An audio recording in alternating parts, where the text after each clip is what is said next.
4 فاسق جانوروں سے نبی صلی اللہ علیہ وسلم نے منع کیا ہے، ان میں کوا بھی آتا ہے، تو آپ نے کیسے اس کو حلال کہہ دیا؟ یہ ان کا سوال ہے۔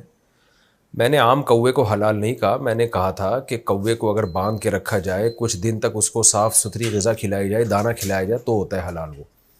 اچھا، یہ میں نے مسئلہ جب بتایا تو بعض فتنہ پرست لوگوں نے بھی مذاق اڑایا، اور کمنٹس میں بھی بعض لوگوں نے بڑا مذاق اڑایا ہوا ہے۔ اور کچھ دن پہلے ایک صاحب آئے لندن سے، کہنے لگے کہ مفتی صاحب کا جب یہ ہم نے بیان سنا اور تو دل بہت بد دل ہو گیا، اور ایک صاحب نے تو یہاں تک کا مذاق اس پہ اڑایا کہ واہ واہ، ایک حرام جانور ہے، اسے باندھ کے صاف غذا کھلائیں گے تو وہ حلال ہو جائے گا۔ یہ بھی کمنٹس میں کسی نے مذاق اڑایا ہوا تھا۔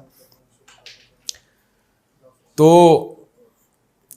پہلی بات تو یہ کہ جس حدیث میں کوے کو حرام کہا، وہ فاسق کہا گیا ہے نا، فاسق، تو اس میں صحیح مسلم کے پورے الفاظ ہیں الابقا، پوری جو روایت ہے اس میں وہ غراب جو الابقا ہو، اور ابقا اس غراب کو کہتے ہیں کہ الذی فی ظہرہ او بطنہ بیاض، جس کے پیٹ کی طرف یا پش کی طرف سفیدی ہو، وہ گندگی کھاتا تھا۔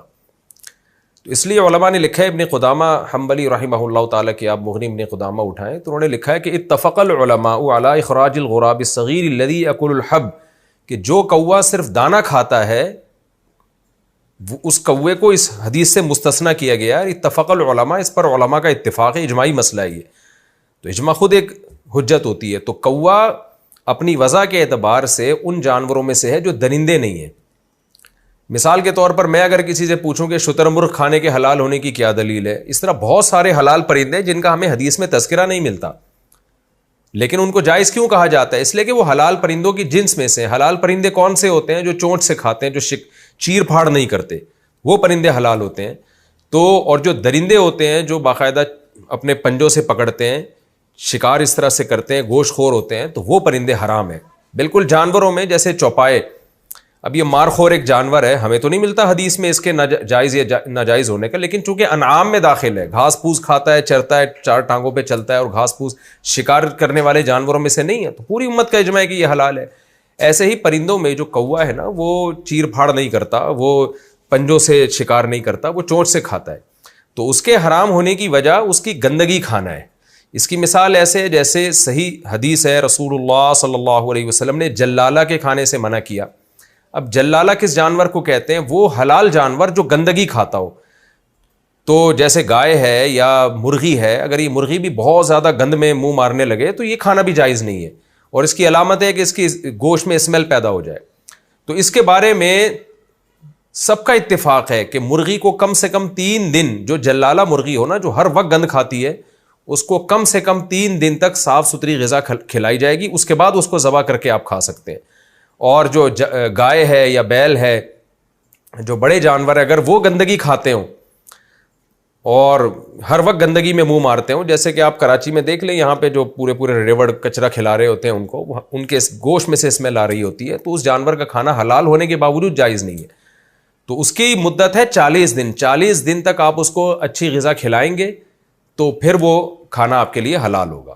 تو جس نے مذاق اڑانا ہے تو اس کا بھی مذاق اڑائے کہ یہ کیا بات ہے کہ مرغی کو 3 دن تک، تمام فقہا لکھتے ہیں کہ 3 دن تک اس کو بند کر کے رکھا جائے گا اور پھر حلال چیز کھلائی جائے گی، تو وہ مرغی، کیونکہ اصل وضع کے اعتبار سے مرغی حلال تھی، گند کھانے کی وجہ سے اس کو ناجائز کہا جا رہا ہے۔ تو جب گند کھانا چھڑا دیں گے تو ظاہر ہے اس کی کوئی نہ کوئی مدت تو ہوگی نا، تو جب تک گند کھانا اس کو چھڑاتے نہیں ہیں وہ آپ کے لیے جائز نہیں ہوگا۔ تو یہی اصول کوے پر بھی صادق آتا ہے، اور یہی اصول ہر اس جانور پہ صادق آتا ہے جو گندگی بہت زیادہ کھاتا ہو اور اس کے گوشت میں اسمیل پیدا ہو چکی ہو۔ تو اپنی اصل وضع کے اعتبار سے ایک چیز جائز ہوتی ہے، کسی عارضے کی وجہ سے ناجائز ہو جاتی ہے۔ رہا یہ مسئلہ، لوگ اس پر بھی اعتراض کرتے ہیں کہ پھر کوے کھانا شروع کر دو، تو ہمارے پاس بہت ساری چیزیں کھانے کی دوسری ہیں، ہمیں ضرورت نہیں ہے کہ ہم کووں کو باندھ کے ڈڑبوں میں حلال کھلائیں اور پھر اس کا گوشت کھائیں۔ حلال بہت سارے اور جانور بھی ہیں، لیکن انسان کو طبی طور پر ان کی طرف میلان نہیں ہوتا، اس لیے کھاتا نہیں ہے۔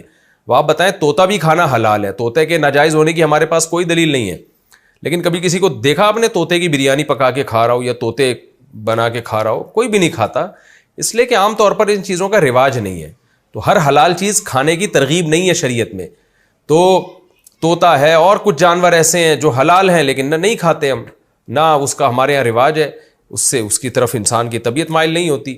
دیکھیں کمپنی جب نئے جوس لے کر آتی ہے نا مارکیٹ میں، یہ نئی پروڈکٹ کھانے کی، تو پہلے ٹیسٹ گین کرواتی ہے, فری میں بانٹ رہی ہوتی ہے تاکہ لوگوں کو اس کے کھانے کی عادت پڑے. اس کے بعد جب عادت پڑتی ہے تو لوگ کھانا شروع کرتے ہیں. تو بہت سی حلال چیزیں ایسی ہیں جو ہیں حلال لیکن نہیں کھاتے لوگ, اس کو رواج نہیں ہے کھانے کا. تو یہ کوا بھی ایسے ہی ہے. ویسے بھی کوا اتنے گند بلا کھا رہا ہوتا ہے کہ اس کا ویسے بھی ہمارے معاشرے میں رواج نہیں ہے, اور نہ ہی ہو تو اچھا ہے, کیونکہ کوے کو آپ افورڈ نہیں کر سکتے. کوا ماریں گے پوری قوم آپ کے پیچھے پڑ جائے گی کووں کی. تو اور ویسے بھی گندگی کھاتا ہے, مردار کھاتا ہے, چھیچڑے کھا رہا ہوتا ہے سارا دن.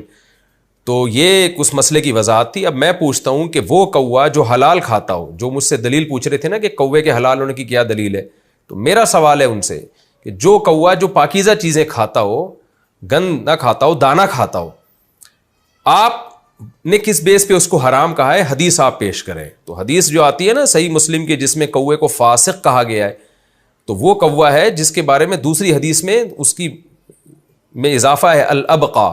تو الابقا وہی کوا ہوتا تھا جو گندگی کھاتا تھا. جیسے کہ عام طور پہ کوے گندگی ہی کھا رہے ہوتے ہیں, ہم اس کوے کی بات کر رہے ہیں جو دانا کھاتا ہے, جو صاف ستھری غذائیں کھاتا ہے. تو پراپر طریقے سے لوگ علم حاصل نہیں کرتے اور بیٹھ کے بس پھینکتے رہتے ہیں بیٹھ کے. اچھا بھائی, دوسرا سوال یہ ہے کہ رہا یہ مسئلہ, لوگ کہتے ہیں پھر کھاؤ, تو آپ بھی طوطے کھانا شروع کر دیں تو پھر ہم کوے کے بارے میں غور کریں گے. جیسے طوطے نہیں کھائے جاتے, مینا نہیں کھائی جاتی, حالانکہ حلال جانور ہے, حرام ہونے کی کوئی دلیل نہیں ہمارے پاس, تو اسی طرح کوے بھی نہیں ہمارے معاشرے میں کھائے جاتے. جنازے پر یا قبر کے اندر خوشبو اور کیوڑے کا چھڑکاؤ, نیز قبر کے اوپر پھول پتیوں اور پھول کے چھڑکاؤ کی کیا حیثیت ہے؟ عثمان صاحب کراچی سے.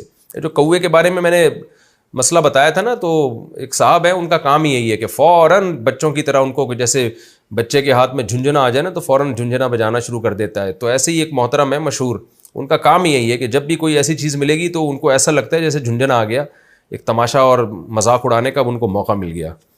تو یہ ان پہ ہی سوٹ کرتا ہے. عام لوگ ان تمام دوائیں بچوں کی پہنچ سے دور رکھیں.